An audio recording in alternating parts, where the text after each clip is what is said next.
Praise the lord. దేవుని నామానికి మహిమ కలుగును గాక. ఈ వీడియో ఎంతో వేదనతో, ఎంతో బాధతో ఈ వీడియోని మరి చేయడం జరుగుతూ ఉంది. గుండెంత వేదనతో ఉంది, చాలా బాధ.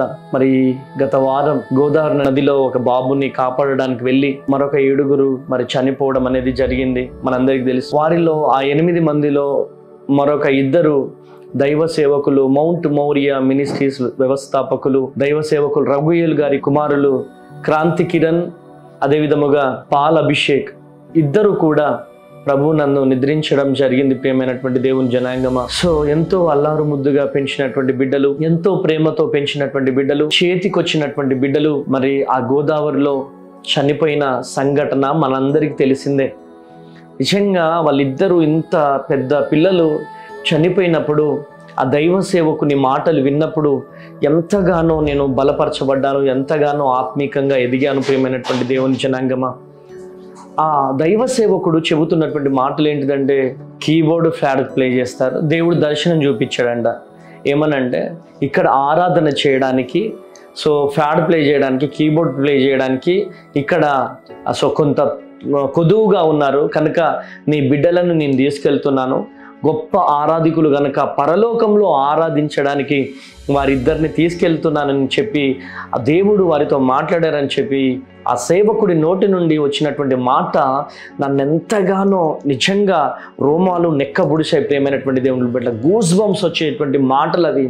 ఎంతగానో ప్రియమైనటువంటి దేవుని జనాంగమా, ఎంతగానో గొప్పగా మాట్లాడినటువంటి మాటలు అవి. నిజంగా అటువంటి మాటలు విన్నప్పుడు ఒక క్రైస్తవుడు మాత్రమే మాట్లాడగలడు, ఒక దేవుని సేవకుడు మాత్రమే మాట్లాడగలిగే మాటలు, రోషము కలిగే మాటలు అవి. బ్రతుకుట క్రీస్తే, చావైతే నాకిక మేలే అనే తీర్మానము తీసుకున్న దైవ సేవకులు మాత్రమే మాట్లాడగలిగే మాటలు. ప్రియమైనటువంటి దేవుని బిడ్డలారా, ఈ లోకంలో ఒక క్రైస్తవుడు తప్ప మరి ఎవ్వరూ కూడా అంత బలముగా పిల్లలను కోల్పోయిన తర్వాత మాట్లాడే వారిని నా జీవితంలోనే చూడలేదు.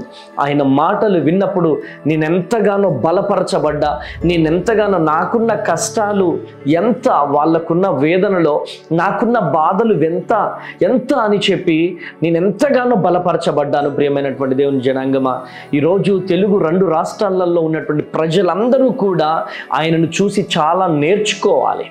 ఈరోజు చిన్న అప్పు కాగానే భయం, చిన్న రోగం రాగానే భయం, చిన్న జ్వరము రాగానే భయం, నిరుత్సాహం ఆత్మీయ జీవితంలో దిగజారిపోతున్నాం. రఘుయేల్ గారు గొప్ప దైవ సేవకులు. నా బిడ్డలో ఉన్నటువంటి విశ్వాసము చాలా గొప్పదండి. నిజంగా ఈరోజు ఆదివారం రోజు ఎంత గొప్పగా ఆరాధన రన్ చేశాడండి.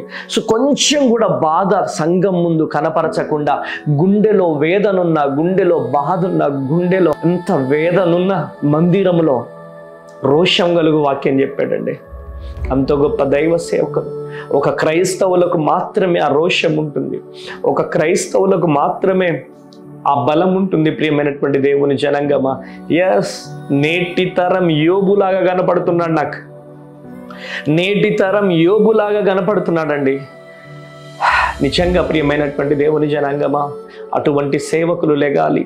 నా జీవితంలో కూడా నేను అనుకునేవాడిని, అమ్మని ఎందుకు దూరం చేసినావు ప్రభువా, మా అమ్మ ఉంటే నాకు ఈ స్థితి వచ్చేది కాదు కదా, దేవుడు లేడు, ఎవరు లేరు అనుకునేవాడిని. కానీ ఒకటి మనం నుంచి దూరం అయిందంటే మరొకటి రాబోతుంది.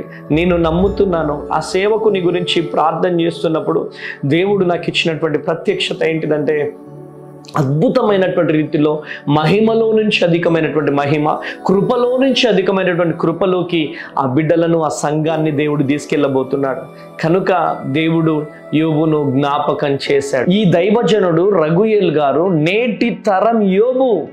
ఎస్, ఒకటే రోజు యోబు గారి జీవితంలో, ఒకటే రోజు 7 కుమారులు, 3 అమ్మాయిలను కోల్పోయినా, తనకున్నటువంటి ఒంటెలు, తనకున్నటువంటి సమస్తమైనటువంటి ఆస్తి అంతా కూడా కోల్పోయినా ఆయనే ఇచ్చాను, ఆయనే తీసుకొని పోయాను అని చెప్పి బలము కలిగి దృఢ సంకల్పంతో నిలబడి దేవుని వైపు తేరి చూసినటువంటి గొప్ప యోబు అండి. విశ్వాసంతో నిలబడ్డాడండి. ఎన్ని శ్రమలు వచ్చినా నిలబడ్డాడు, ఎన్ని నిందలు వచ్చినా నిలబడ్డాడు. యోబు భార్య వచ్చి దేవుణ్ణి దూషించి చచ్చిపో, ఇంకా నమ్ముతున్నావా నువ్వు, ఇంకా నమ్మకం ఉందా నీకని చెప్పి యోబు భార్య ఎంత చెప్పినా నా దేవుడే ఇచ్చాడు, నా దేవుడే తీసుకొని పోయాడు, నా దేవుని నామానికే మహిమ అని చెప్పి దేవుణ్ణి మహిమపరిచాడండి యోబు. ఈరోజు ఈ మాటలు వింటున్న ప్రియ దేవుని జనాంగమా, నా దృష్టికి ఆనాడు తరంలో ఉన్నటువంటి యోబును నా కళ్ళారా చూడలేకపోయానేమో, కానీ నేటి తరంలో యోబును నా కళ్ళారా ఈ రఘుయేలు పాస్టర్ రూపంలో నేను చూస్తున్నానండి. ప్రియమైనటువంటి దేవుని జనాంగమా, ఈరోజు రఘుయేలు పాస్టర్ గారిని అనేక మంది అన్యులు ట్రోల్ చేస్తున్నారు. ఆ ట్రోలింగ్ చూసినప్పుడు చాలా బాధ అనిపించింది, చాలా వేదన అనిపించింది. కానీ ప్రియమైనటువంటి దేవుని బిడ్డలారా, ఆయనలో ఉన్నటువంటి విశ్వాసం, ఆయనలో ఉన్నటువంటి దేవుని పట్ల తృష్ణ, దేవుని కోసం బ్రతకాలని ఒక తృష్ణ నిజంగా ఎంతో గొప్పదండి.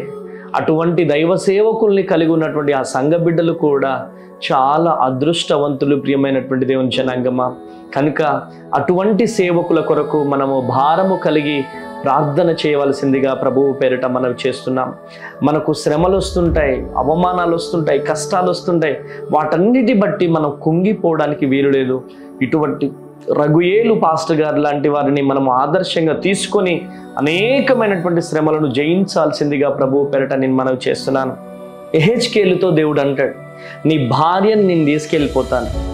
సో ఒకటే దెబ్బ ఇజ్రాయేలీలకు మాదిరిగా నీ భార్యను నేను తీసుకెళ్ళిపోతున్నాను. నీ భార్యను తీసుకెళ్ళినప్పుడు నువ్వు అంగలార్చవద్దు, ఏడవవద్దు, బాధపడవద్దు అని చెప్పి దేవుడు ఆ వ్యక్తితో చెప్పినప్పుడు అద్భుతమైనటువంటి రీతిలో తను ఏడవలేదు, తన దేవుడు చెప్పిన విధంగా చేశాడు. తన భార్య తనకు దూరమైనా కానీ తను బలముగా నిలబడ్డాడు, దేవుని మాట విన్నాడు. నేను నిజంగా రఘుయేలు పాస్టర్ గారిని చూసినప్పుడు నిజంగా ఈ యెహెజ్కేలు లాగా కూడా నాకు కనబడతా ఉన్నాడు. తనలో ఉన్న అంటే ఎంత వేదన ఉన్నా కానీ బయటికి మాత్రము చూపించినటువంటి పరిస్థితి. ప్రియమైనటువంటి దేవుని బిడ్డలారా, రోమా పత్రిక 8వ అధ్యాయం 35వ వచనం ఒకసారి చదువుదాం. క్రీస్తు ప్రేమ నుండి మనలను ఎడబాపు వాడెవడు? శ్రమ అయినను, బాధ అయినను, హింస అయినను, కరువు అయినను, వస్త్రహీనతైనను, ఉపద్రవమైనను, ఖడ్గమైనను మనలను ఎడబాపునా? ప్రైజ్ ది లార్డ్, హల్లెలూయా. మనల్ని ఎడబాపలేదండి. క్రీస్తు ప్రేమ నుండి మనల్ని ఏ సమస్య ఎడబాపదు. ఏ బాధ, ఏ కన్నీళ్ళు, ఏ వేదన, ఏ హింస మనల్ని ఎడబాపుదండి. కనుక ఈరోజు ఈ మాటలు వింటున్న ప్రియ దేవుని జనాంగమా, ఈ రఘుయేలు పాస్టర్ గారు అనేక మందికి మాదిరిగా నిలబడుతున్నాడు. ఈరోజు బిడ్డను కోల్పోయి, కొడుకును కోల్పోయి, ఓదార్పు లేక ఈరోజు ఈ వీడియో చూస్తున్నావేమో. నిలబడదాం, రఘుయేలు పాస్టర్ లాగా నిలబడదాం, ఈ సేవకులు లాగా నిలబడదాం. ప్రియమైనటువంటి దేవుని బిడ్డలారా, ఈరోజు కష్టాలు రాగానే, కన్నీళ్ళు రాగానే, వేదన రాగానే కృంగిపోవడానికి వీలు లేదు. దేవుని కొరకు బలంగా నిలబడాలని ప్రభు పేరిట మనవి చేస్తున్నాను. నేను భారము కలిగి రఘుయేలు పాస్టర్ గారి కోసం ప్రార్థన చేస్తున్నాను.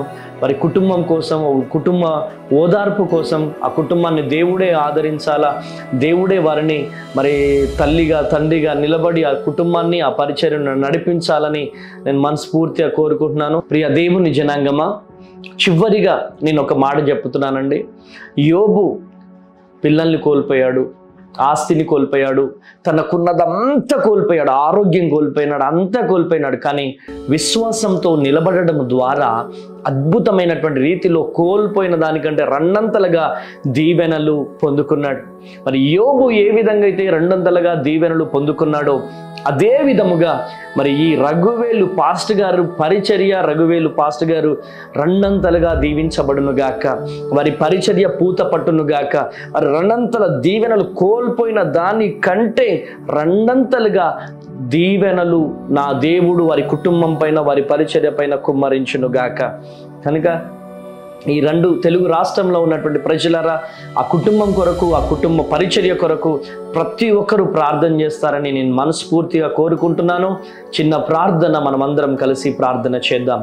తండ్రి స్తోత్రం ప్రభువా, గొప్ప దేవుడవు నాయన. రఘుయేలు పాస్టర్ గారిని దీవించండి, మరి సహోదరిని దీవించండి. మరి ఇద్దరు కుమారులు ప్రభువా దూరమయ్యారు నాయన. తండ్రి దూరమైన కనీస మీరు పట్టుకోండి నాయన. బిడ్డల జీవితంలో గొప్ప అద్భుతం జరిగించండి. యోబు జీవితంలో జరిగినటువంటి తండ్రి సంఘటన తండ్రి మరలా మేము చూస్తున్నాం ప్రభువా. తండ్రి మరి ఆ తరం యోబుని మేము చూడలేకపోయాము, కానీ నేటి తరంలో యోబులాగా బిడ్డలు నిలబడ్డారు ప్రభువా. బిడ్డల్ని బ్లెస్ చేయండి ప్రభు. కోల్పోయిన దానికంటే రెండంతలుగా బిడ్డలు పొందుకునుదురుగాక. నీ మహిమ నీ ప్రత్యక్షత బిడ్డలపై కుమ్మరించండి తండ్రి. వారి పరిచర్యను పూత పట్టించండి. ఆయుర ఆరోగ్యాలతో బిడ్డలను నింపుతూ రమ్మని యేసు నామంలో ప్రార్థిస్తున్నాను తండ్రి. Amen, amen, amen. Praise the lord. దేవుని కృప మీకు తోడుగా ఉండును గాక. Praise the lord.